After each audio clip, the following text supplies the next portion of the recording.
Je ne connais pas ton problème, mais le Seigneur agira en son temps. Je croyais que tu allais dire un meilleur Amen.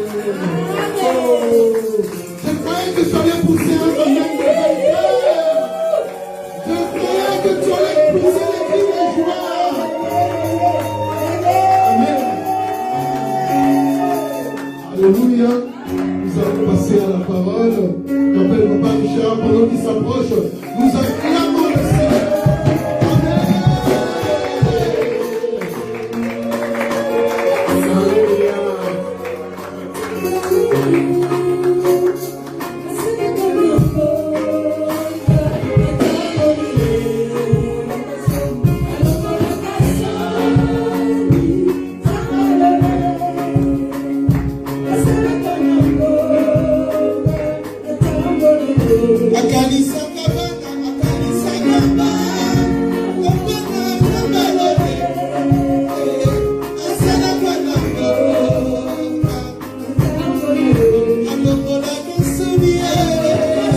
Amen. Nous bénissons le Seigneur pour ce moment. Tante Père, nous te confions ce moment. Nous te disons merci pour cette grâce que tu nous donnes. Nous te disons merci Seigneur pour les convives que tu as invités à ta table. Nous te disons merci Seigneur Jésus-Christ pour ton serviteur que tu as touché, à qui tu as donné Seigneur votre volonté de me laisser la chair. Père, je ne suis pas digne de toi. Je ne suis pas digne de prononcer tes paroles, de les annoncer, mais c'est pas ta grâce Seigneur que nous sommes là. Éternel, nous te confions toutes choses. Père, ta parole déclare que comme la pluie, la neige descende pour accomplir un travail, ne retourne pas dans ton endroit, fais ce pourquoi tu l'as accompli. Je te demande, ô Éternel, d'être dans ta parole, d'accompagner et d'accomplir ce pourquoi tu l'as donné. Père, nous te demandons au nom puissant de Jésus-Christ. Amen. Nous vous remercions encore. Amen. Merci, Papa Dani. On dirait qu'on a passé la vie ensemble, mais que le Seigneur se glorifie dans toutes choses. Amen. Du coup, de la façon dont le culte a commencé, je vais devoir dire autre chose que ce qui était prévu. Je vais prendre juste le psaume 3, versets 3 et 4. Juste, ce n'est pas prévu, ce n'est pas dans mes notes, mais le Seigneur, bon, ça c'est Dani qui l'a inspiré. C'est le Seigneur qui a passé, il ne passait pas Dani. Dieu me permet. Psaume 3, versets 3 et 4. La parole déclare: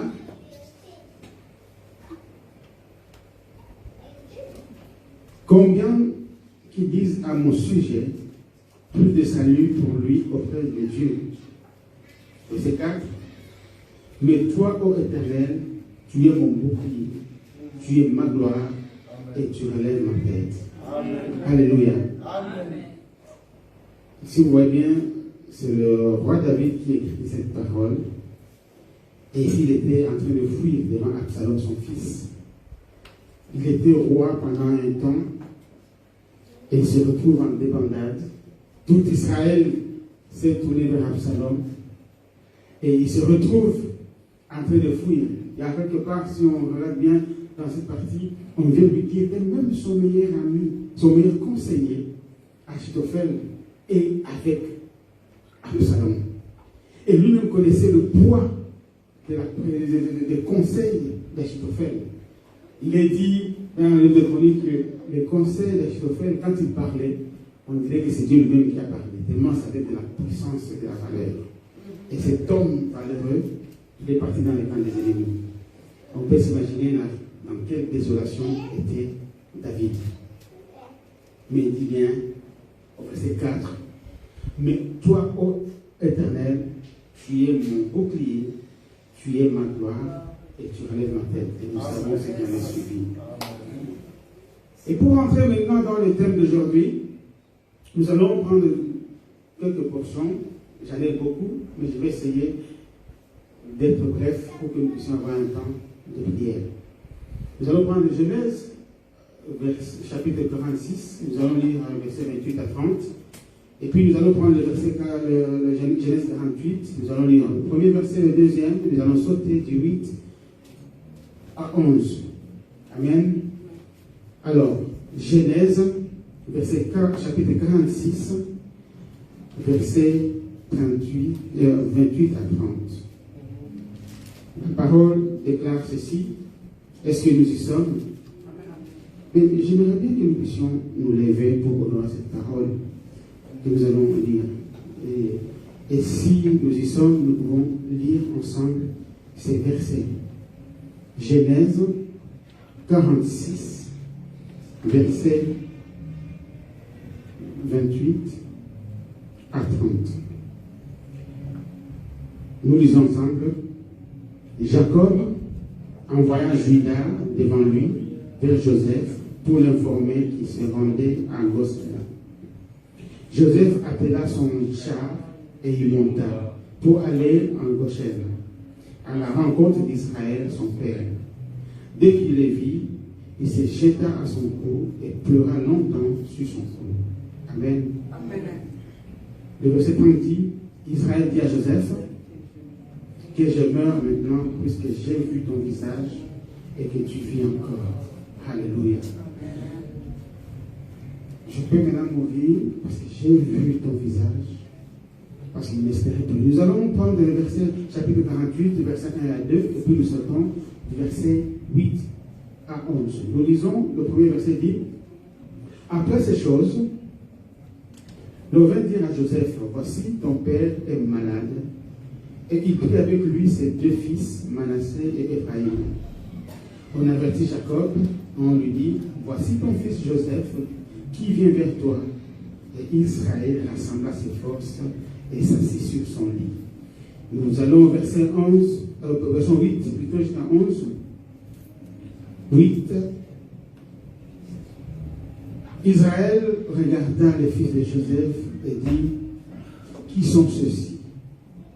Joseph répondit à son père, ce sont mes fils que Dieu m'a donnés ici. Israël dit, fais-les, je te prie, approchez de moi pour que je les bénisse. Les yeux d'Israël étaient apaisantis par la vieillesse. Il ne pouvait plus voir. Joseph les fit approcher de lui et Israël leur donna un baiser et les embrassa. 11. Israël dit à Joseph, je ne pensais pas revoir ton visage, et voici que Dieu me fait voir même ta postérité. Alléluia. Est-ce que nous pouvons acclamer cette parole?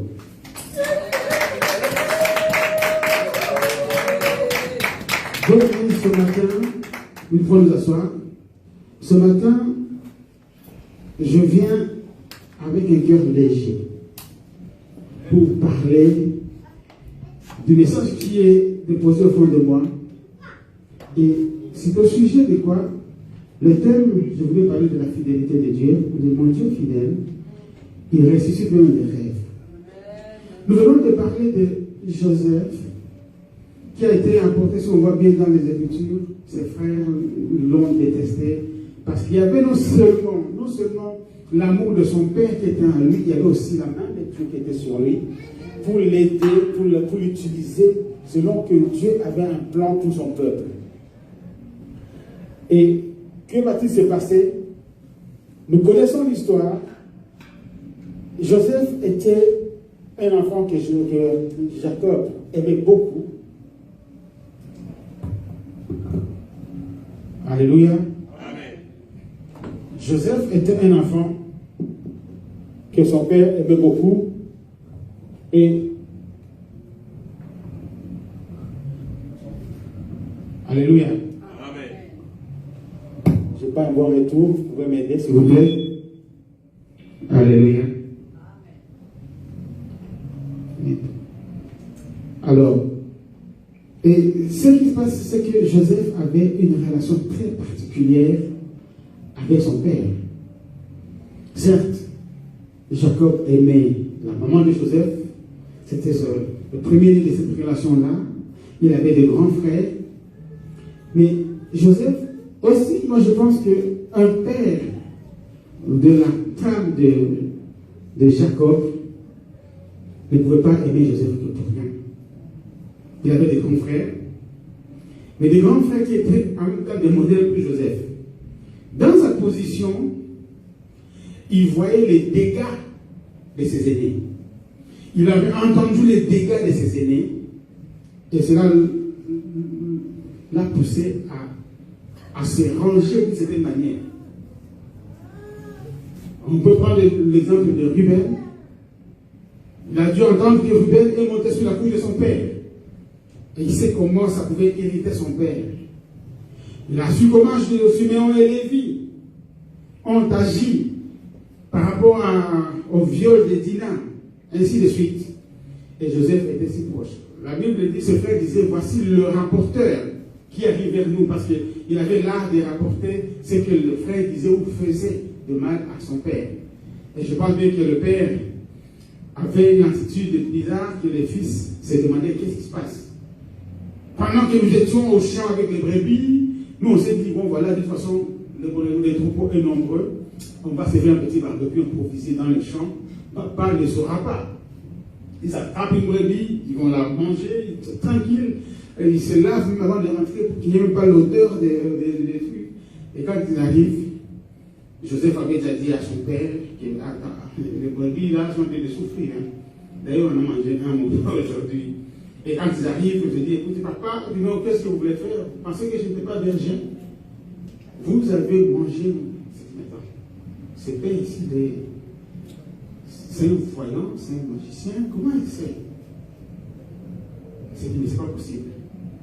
En d'autres termes, Joseph voyait, il connaissait le cœur du père, et il voyait comment agissaient ses grands frères, et lui, il disait, non, moi, je ne veux pas faire ça. Les erreurs de certains, moi, je veux les faire. Et Dieu nous a donné, dans notre vie, des modèles à suivre. Mais par moments, nous sommes tellement rebelles, nous voyons ces choses devant nous, mais nous continuons à plonger encore, parce que nous avons un cœur rebelle. Le Seigneur a permis que nous ayons la Bible, le témoignage de personnes qui nous ont précédés dans la foi. Nous avons le Père Abraham, nous avons tous ceux-là qui nous ont précédés dans la foi. Et le Seigneur nous a mis devant nous, ce n'est pas juste pour que nous disions, voilà, je sais, mais pour que nous puissions mettre cela en pratique. Je dis, ici, là, voici ce que je ne peux pas faire. On nous a parlé de Caïn. Voilà, l'esprit de Caïn, je n'en veux pas. Je ne veux pas agir comme Caïn. On voit bien Ruben, je ne peux pas faire comme Ruben. On voit bien d'autres personnes, des exemples bons et mauvais. Et il nous est dit, voici, j'ai mis devant toi le bien et le mal. La vie et la mort, toi choisis le bien. Toi choisis la vie. Et tous ces exemples, nous avons souvent même devant nous, dans nos familles. Le Seigneur utilise nos aînés, nos cousins, nos frères et sœurs pour dire voici des choses qu'il ne faut pas faire. Et nous, par moments, on s'est dit écoutez, je me suffis, je ferai comme je veux. Et Israël, qui n'était pas encore Israël, Jacob, j'ai envie de dire, avait cette relation aussi particulière avec son fils. Et voici la jalousie des frères. Ils vont le prendre, voulant même le tuer parce qu'ils trouvaient qu'il était le bien-aimé du père. Et voici, ils vont le vendre.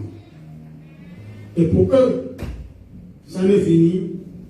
C'est vrai, on n'a pas le sang entre les mains, mais on ne le reverra plus. Papa ne va plus le préférer à nous. Nous aurons une place. Et beaucoup d'entre nous se disent, en montrant, en tuant, en faisant du mal à la personne que Dieu aime, c'est comme si la bonté de Dieu va se retourner contre nous. Et malheureusement, nous offensons encore. Mais Dieu avait un plan dans son projet déjà pour le peuple, de ce qu'il avait déjà dit à Abraham, ton peuple ira en captivité. Mais personne ne se souvenait de ce plan. Par moment, il y a des choses que Dieu nous a dites, nous les oublions et nous pensons que ça n'existe pas. Nous avons même des personnes à côté de nous qui nous ont dit des choses bien, peut-être des avertissements, mais une fois que nous on passe, on pense que si nous on oublie, que Dieu n'a pas écrit, Dieu n'a pas entendu. Et parce que moi je dis que je ne savais plus, je ne me souviens pas, que Dieu aussi a dit qu'il ne se souviendra pas. Dieu, lui, il n'oublie jamais.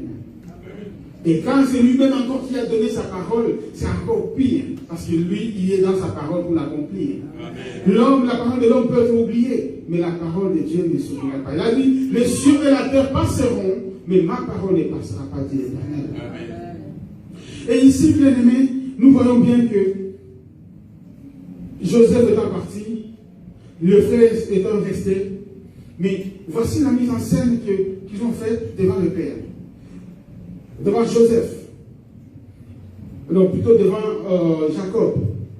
Ils ont pris Joseph, ils ont pris le manteau bigarré, multicolore que le Père lui avait donné, ils l'ont vendu, ils ont pris un bélier, ils ont tué, ils ont mélangé avec le sang, et ils viennent comme de vrais acteurs de théâtre, comme des vrais acteurs de Hollywood.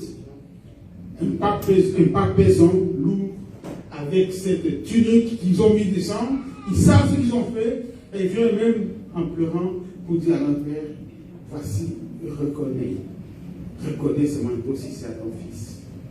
Vous pouvez vous imaginer un père, même si ce n'est pas son fils, il est bien aimé, mais un père qui a son enfant déchiré par les animaux. Et c'était la conclusion à laquelle il voulait que Jacob arrive.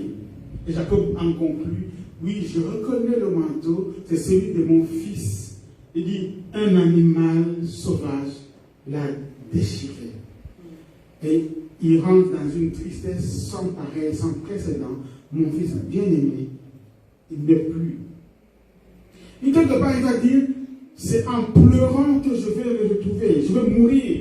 Je mourrai en pleurant mon fils. Parce que, non seulement, s'il était malade, qu'on a vu la maladie arriver, oui, ça serait une bonne chose, parce qu'on se prépare à ce que, ça sera peut-être fini demain. Parce que l'enfant était malade.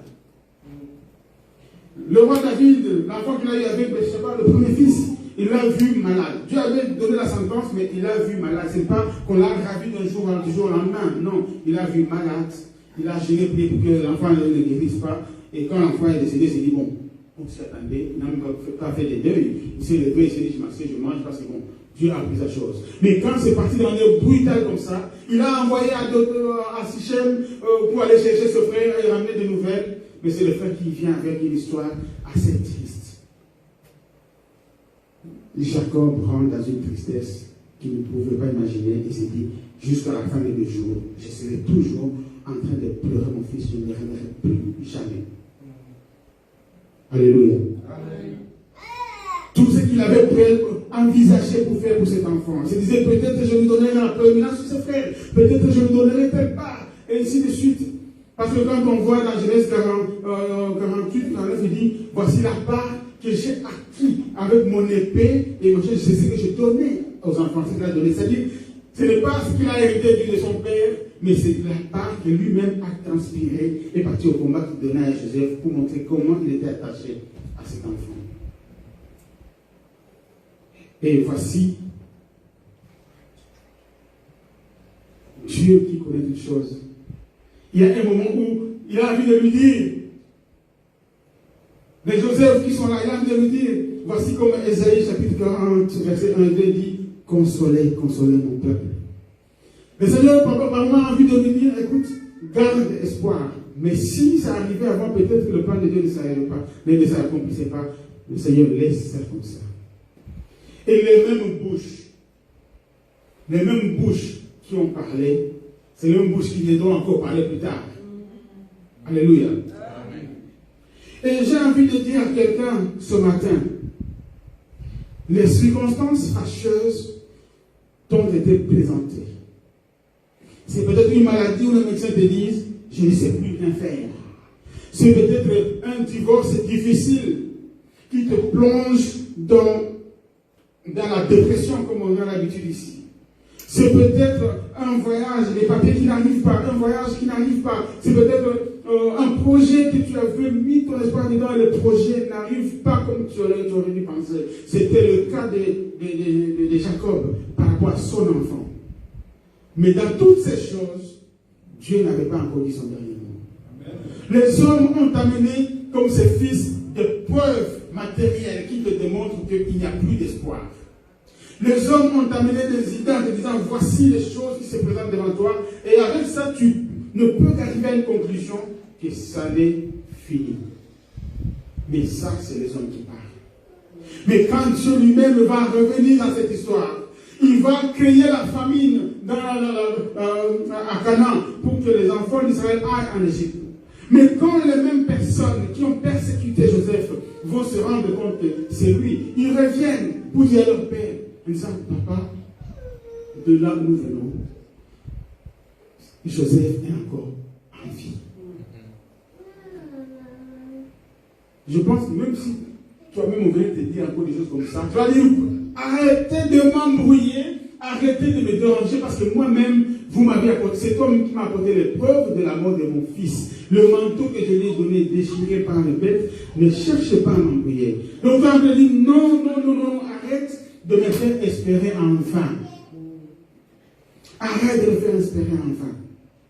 C'est ce qu'a eu comme pensée Sarah. Quand on me dit, quand elle regarde l'âge qu'elle a, elle regarde en me disant, moi, à cet âge-ci, encore enfanté, elle m'a rigolé. Vous rigolez. Tu as vu mon mari, comment il est? Tu as vu son âge? Il est dans l'incapacité de... Comment pouvez-vous me dire que l'année prochaine, moi, j'aurai enfanté? Mais dites-vous que comme tu as dit, et c'est lui qui a le dernier mot, et même quand elle s'est vue allaiter, elle a dit, elle a rigolé. Et c'est pour cela qu'on a appelé Isaac. Son nom Isaac, on dira, elle rira. Elle a rigolé, elle me dit, waouh. Qui aurait pensé que ces choses arriveraient? Parce que nous avons dit, vous imaginez, Sarah avait un rêve de donner un fils à son mari. Et c'était impossible. Elle a essayé par ses propres moyens. Elle a essayé, je ne sais pas par quel. Mieux encore, elle était sage-femme. Elle a vu des femmes défiler devant elle pour enfanter, mais elle, rien ne s'est passé. Et voilà l'âge arrivé, la ménopause arrivée, et le temps passé. Et se disait, il n'y a plus d'espoir. Et ce matin, je viens te dire à toi qui se dis, il n'y a plus d'espoir dans ce que tu fais. C'est peut-être dans tes études, c'est peut-être dans tes projets. Sache bien que la Bible nous dit, il y a encore de l'espoir tant qu'il y a la vie. Qu'un chien mort vaut mieux qu'un lion, un chien vivant vaut mieux qu'un lion mort. Parce que Dieu n'a pas encore dit son dernier mot. Quand il a la vie, il va ressusciter ses rêves. Il va t'accompagner.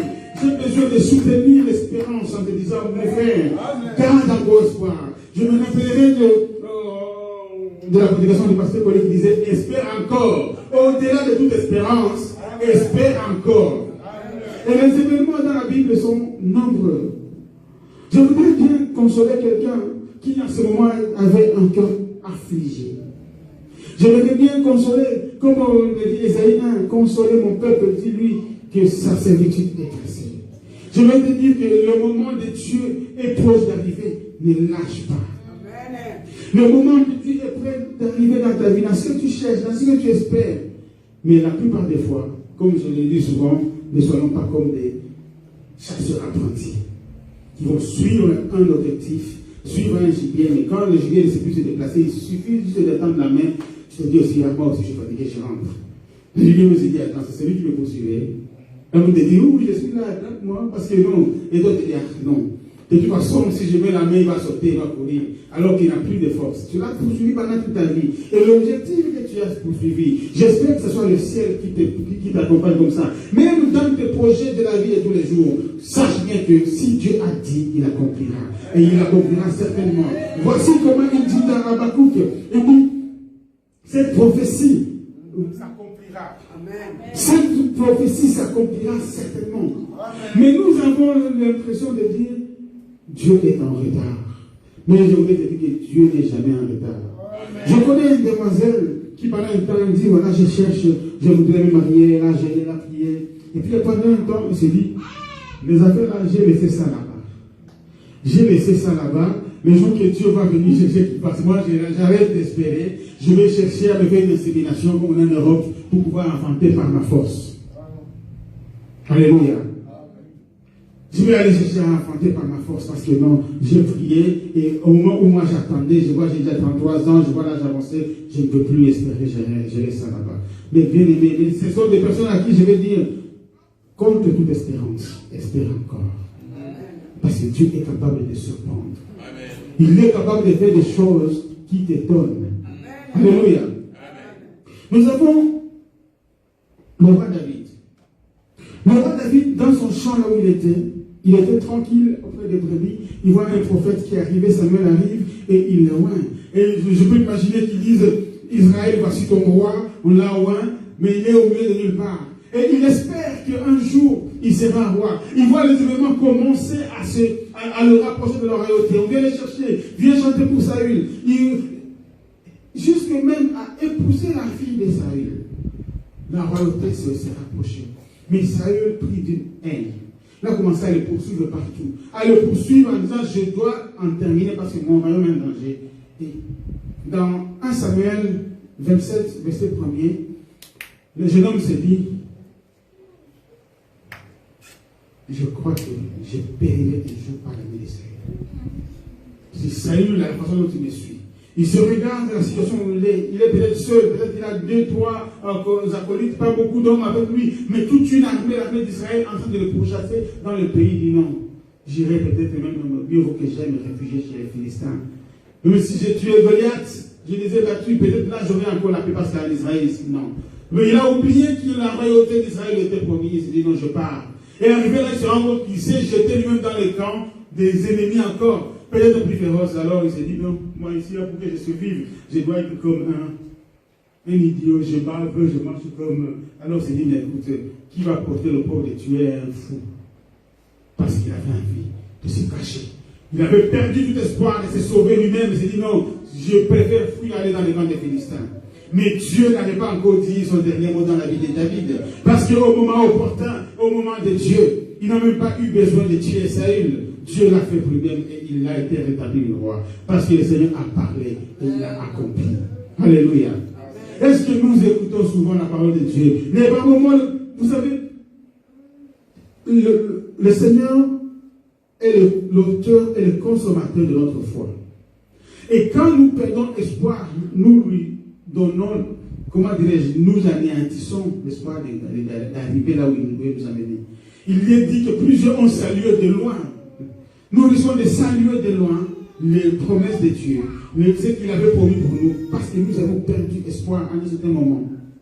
Alors voilà pourquoi j'ai envie de dire, notre Dieu, il est fidèle, et il attend que nous gardions espérance en lui, quels que soient les temps et les circonstances. Amen.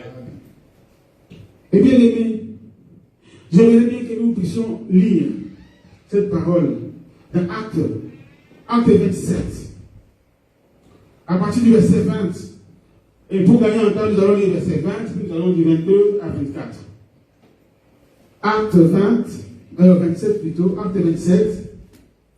C'est une histoire qui nous rappelle aussi. Nous avons avec nous, comme dans cette histoire, que ce soit à l'église, dans nos maisons, au travail, et partout où nous passons, nous avons des personnes comme des Luc, dont il s'agit ici, qui est le narrateur de cette histoire. Acte des Apôtres, chapitre 27. Le verset 20 dit quoi? Le verset 20, j'y suis. Verset 20 dit ceci. Les soleils et les étoiles ne parurent pas pendant plusieurs jours, et la tempête était si forte que nous perdîmes enfin tout espoir de nous sauver.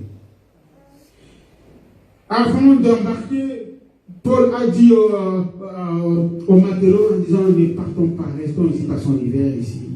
Ils disent non, nous partons. Mais entre eux, ils ont vu un petit